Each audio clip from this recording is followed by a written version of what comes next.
Kalau ku hidup, jiwa senerayu samrayu, jiwa senerap rayu tetap menyembahmu, dunia tak bisa menjauhkanku dari kasih-Mu.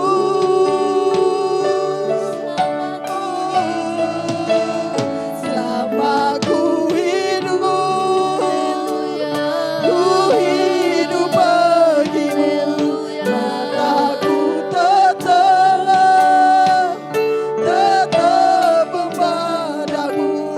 Dunia tak bisa menjauhkanku dari kasih-Mu.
Tuhan Yesus, terima kasih Tuhan.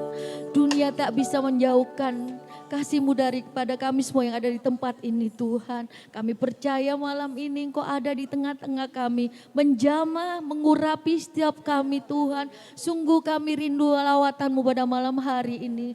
Terlebih Tuhan ampuni segala dosa kami. Segala pelanggaran kami Yesus, segala yang tidak berkenan di hadapan-Mu. Ampuni kami Tuhan. Tuhan Yesus, kami datang dengan segala kerendahan hati kami.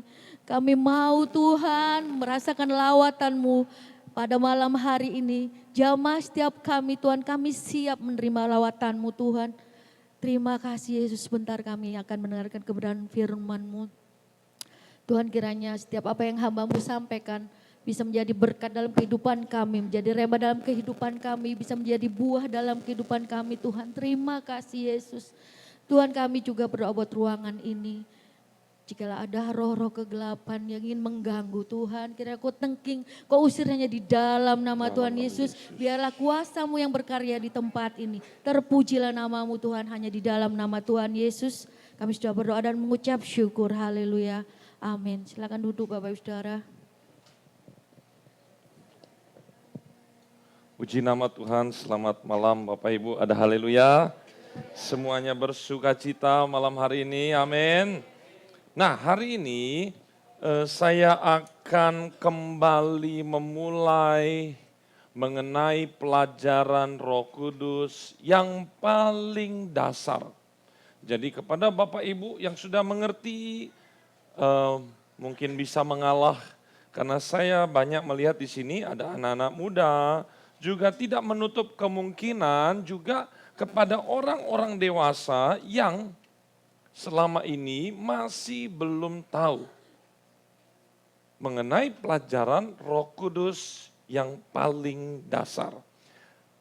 Kita menjalani ini sudah hari kedua pencurahan Roh Kudus. Nanti di hari Pentakosta itu kita akan merayakannya secara besar-besaran.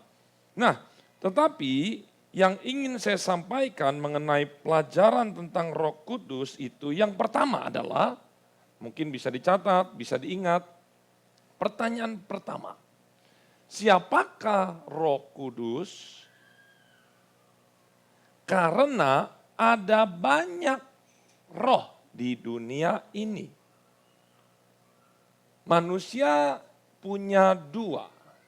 Manusia punya daging, tapi manusia juga kalau tidak ada roh, maka manusia menjadi ya mati. Manusia bisa hidup karena manusia punya roh. Tapi roh tanpa daging, saya juga tidak bisa berdiri. Namanya roh gentayangan. Nah itu dia. Tetapi ada yang kita ingin belajar paling dasar, Roh Kudus. Ada dua kata. Yang pertama adalah roh. Berarti kalau itu roh, bisa kelihatan tidak? Tidak. Bisa ada wujud fisiknya? Bisa diraba? Tidak. Jadi apa itu roh? Sesuatu yang tidak kasat mata. Sesuatu yang gak bisa dilihat dengan mata telanjang seperti ini. Begitu ya. Jadi roh itu kebalikannya. Roh itu tidak punya tubuh jasmani. Kemudian kata kedua adalah kudus. Kudus. Kata lain daripada kudus adalah suci, tidak ada dosa, bisa juga diartikan murni. Ya, sempurna. Jadi kalau dua kata ini digabung, artinya apa? Sesuatu yang berbeda dengan tubuh jasmani yang tidak kelihatan, yang tidak bisa diraba, tidak bisa dipegang, dia itu suci, dia itu tulus, dia itu murni. Itu dia. Tetapi secara spesifik, siapakah Roh Kudus itu? Roh Kudus adalah pribadi Allah yang ketiga. Kita tahu kekristenan mengenal yang namanya kalau berdoa Allah Bapa, Putra atau Allah Anak, dan Roh Kudus. Mari kita akan masuk di pelajaran dasar mengenai Roh Kudus. Yohanes 8 ayat 42. Buka semua di dalam Yohanes 8 ayat yang ke-42.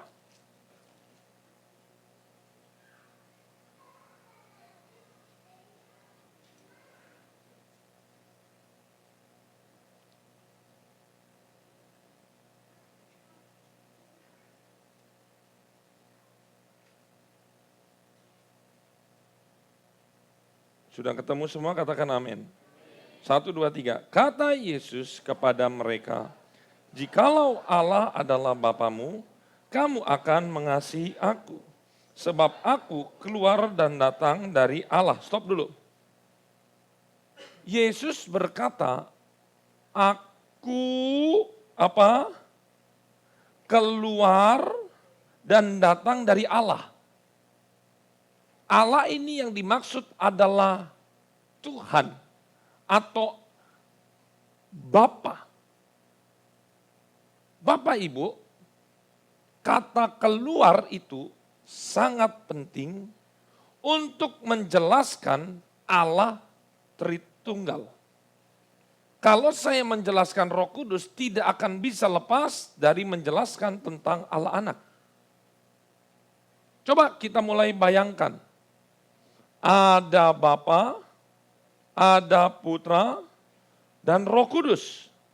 Kita hitung. Bapa 1, Putra 2, Roh Kudus 3. Jadi Allahnya orang Kristen ada berapa? tidak bisa menghitung. Jelas dihitung ada 3. Tetapi mengapa 3 ini kita tidak bisa menyebut Allah itu 3? Karena ada kata keluar. Contoh, perhatikan baik-baik. Ketika saya lagi berbicara kepada Bapak Ibu, gigi saya copot 2. Ada berapa? 2. Putul gigi saya. Tol. Gigi saya copot 2. Ketika gigi saya copot 2, bisa tidak saya menyebut 2 gigi saya dan keseluruhan saya, berarti total saya ada 3. Om Jerry ada 3 atau ada 1? Kenapa ada 1? Karena gigi saya keluar dari dalam tubuh saya. Tidak bisa kita berkata bahwa gigi saya itu 2 dan saya 1, Om Jerry ada 3. Kalau ibu-ibu sisiran di rumah, rontoklah rambutnya, ada 20 helai rambut. Terus kita berkata, kita ada 21. Saya kok jadi 21? Atau saya tetap 1? Tetap 1. Karena rambut ini adalah bagian dari dalam tubuh kita. Perhatikan ini baik-baik Bapak Ibu. Ayat di dalam Alkitab cuma 1 yang mewakili putra itu keluar dari Bapa. Dan cuma 1 ayat juga yang mewakili Roh Kudus itu keluar dari Bapa. Coba Bapak Ibu baik-baik baca. Ini Tritunggal itu penting sekali. Baca ulang. Sebab aku itu siapa? Yesus itu siapa? Putra, anak, keluar dan datang dari Bapa. Jadi Yesus dan Bapa 1. Kata lain daripada Yesus adalah, menurut Yohanes, pada mulanya adalah, tuh, saya umpamakan saya sendiri. Om Jerry nih, saya ada berapa? 1. Bapak Ibu dengar apa? Saya ngapain? Berbicara. Berarti Om Jerry sedang berfirman, keluarlah. Masuk kemana? Ke HP. Ini kan lagi direkam nih. Kemudian saya upload ke YouTube. Kemudian Bapak Ibu lihat siaran malam hari ini di rumah, keluar gambar siapa? Keluar suara siapa? Ada 20 jemaat, lihat di handphonenya masing-masing. Ada gambar Om Jerry, ada suara Om Jerry. Pertanyaan saya, Om Jerry jadi 20? Atau Om Jerry tetap 1? Tetap 1. Lihat di situ. Tetap 1. Kalau HP-nya Bapak Ibu itu tiba-tiba masuk ke dalam air atau rusak atau mati, pertanyaannya, pas lagi nonton Om Jerry khotbah tiba-tiba kecelup. Pertanyaan saya, apakah Om Jerry ikut mati? Ikut mati apa enggak? Tidak ikut mati. Sama dengan Yesus. Ini gampang loh. Yesus itu keluar dari Bapa, kemudian dijelaskan dalam minggu kemarin, dia mengosongkan dirinya dan menjadi sama seperti manusia. Dia meminjam tubuh manusia, sama seperti saya meminjam suara saya masuk di handphone. Maka ketika handphone rusak, saya tidak mati. Maka ketika Yesus dalam tubuh manusia itu mati, matinya sebagai manusia. Tapi apakah Allah atau Yesus sebagai Allah yang sejati. Allah bisa mati? Tidak bisa mati. Sama seperti saya nggak mati kalau handphonenya mati. Wis mudeng Bapak Ibu, anak-anak mudeng? Paham di sini? Menjelaskan tentang Yesus, amin. Masuk di dalam bagian Roh Kudus. Dan hebatnya, Tritunggal menjelaskan tentang Putra dan Roh Kudus sama-sama di kitab Yohanes. Masuk di dalam Yohanes 15. Lihat di sana Yohanes 15 ayat 26.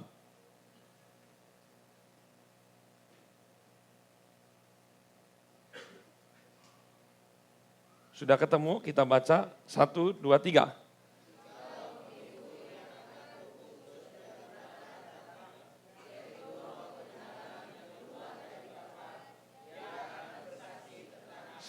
Stop di situ. Ada kata, yaitu Roh kebenaran. Itu Roh Kudus. Kalau kita baca satu perikopnya itu Roh Kudus. Yang keluar, podo ya, sama nih ya. Keluar dari apa? Penjelasan saya begini. Di dalam dirinya saya, Om Jerry ini, saya punya 3 bagian yang tidak bisa dipisahkan. Kalau saya dipisahkan berarti saya sudah tidak berfungsi lagi dengan semestinya. Saya adalah diri saya pribadi secara utuh. Di dalam diri saya keluar suara atau firman. Dan di dalam diri saya, kalau roh saya tiba-tiba iseng keluar, maka saya juga mati. Di dalam diri Allah, ada keseluruhan diri Allah yaitu Bapa. Dan Bapa itu berfirman. Firman jadi Yesus manusia.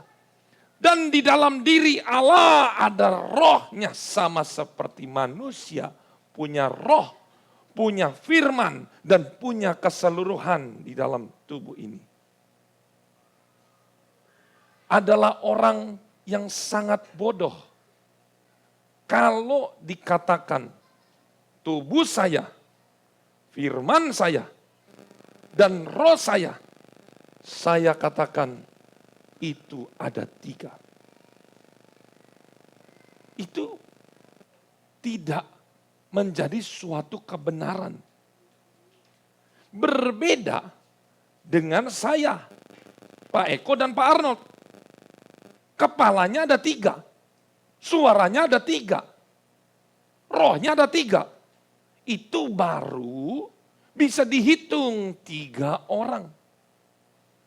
Tetapi apa yang keluar dari dalam diri saya, itu tidak bisa dihitung bahwa saya itu ada banyak. Tiba-tiba mata saya keluar, gigi saya keluar. Itu kemudian berkata, oh Om Jerry ada banyak sekali, rambut saya rontok semua. Wah ada ribuan Om Jerry, nggak bisa begitu.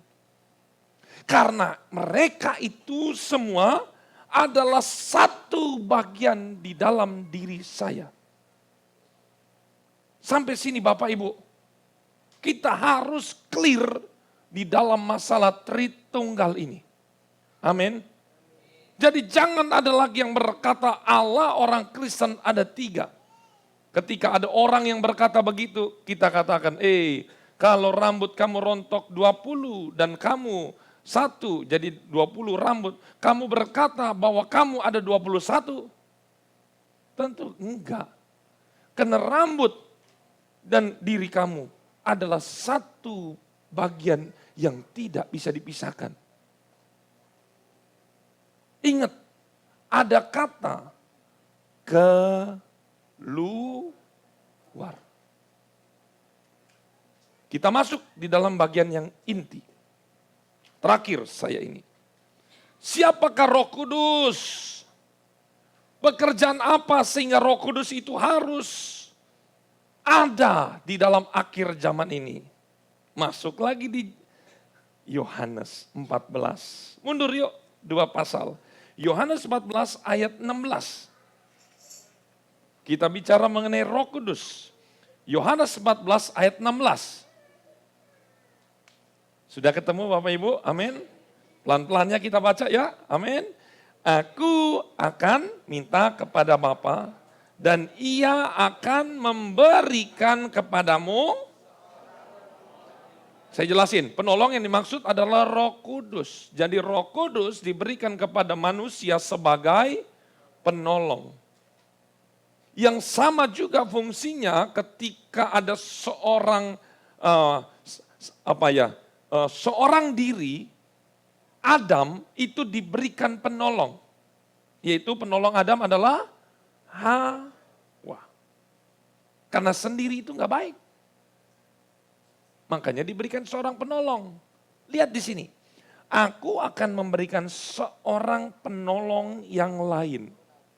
Supaya ia menyertai kamu. Menyertai itu artinya apa? Menemani. Jadi ketika kita percaya kepada Yesus Kristus, Roh Kudus akan menemani kemanapun kita pergi. Entah kita sadar atau tidak sadar. Mungkin banyak orang berkata kalau saya lagi di jalan Roh Kudus tidak ada di dalam diri saya, salah. Oh, saya merasakan Roh Kudus ada di gereja tapi di rumah, di jalan gak ada, salah.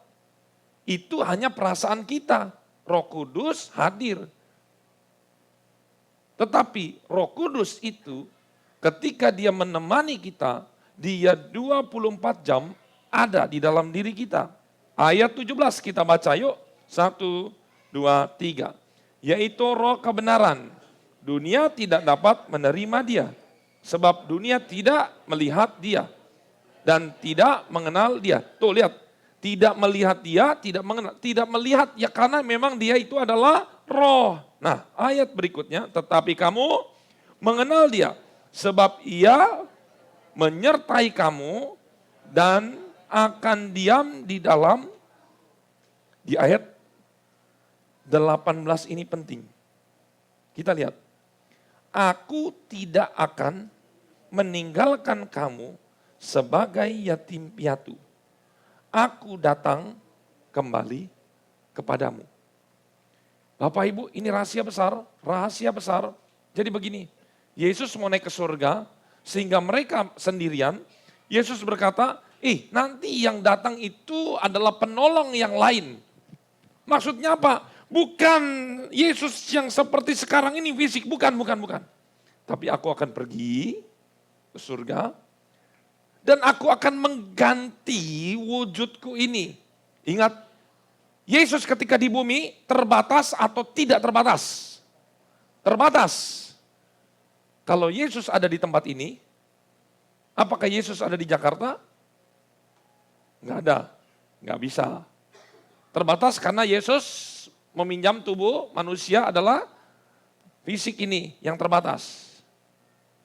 Bisa haus, bisa lapar.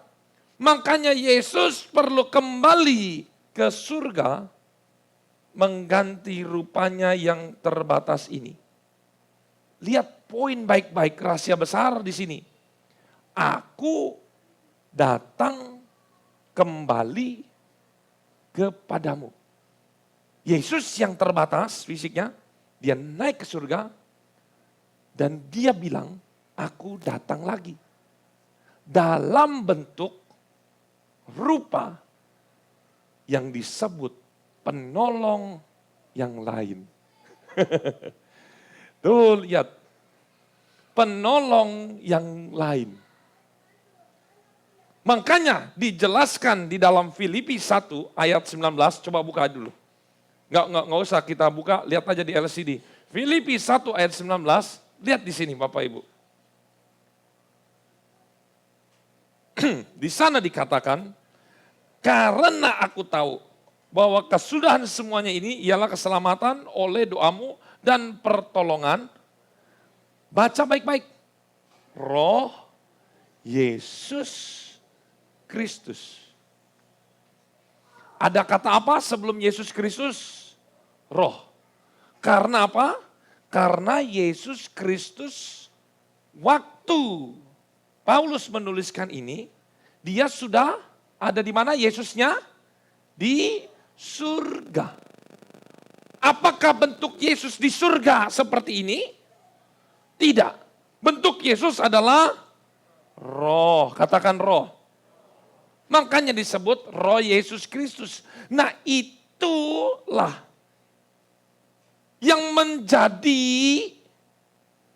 acuan di dalam ayat 18.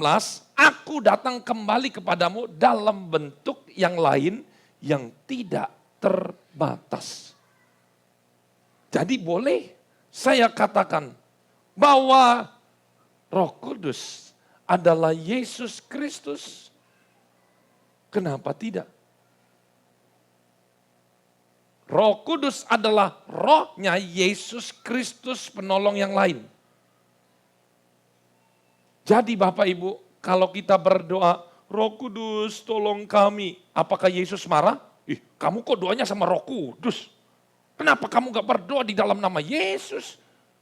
Kenapa? Nanti kalau misalnya Roh Kudus, Yesus kami mencintai engkau, nanti Bapaknya marah. Apa begitu? Bagaimana saya bisa berantem dengan diri saya sendiri?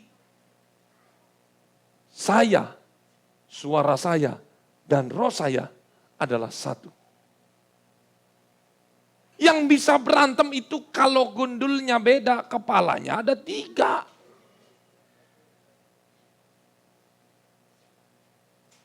Harus mengerti.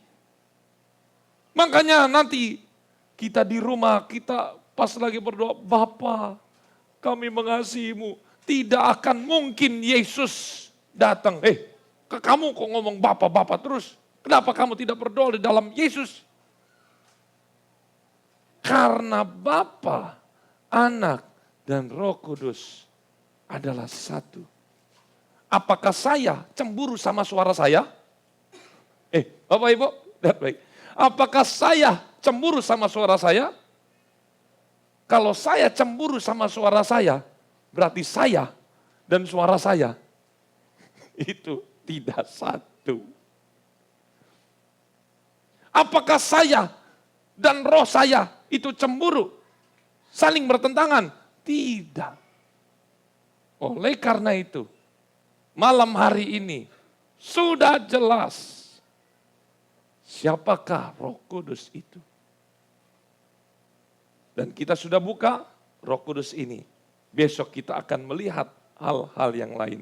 Malam hari ini kita tidak usah takut.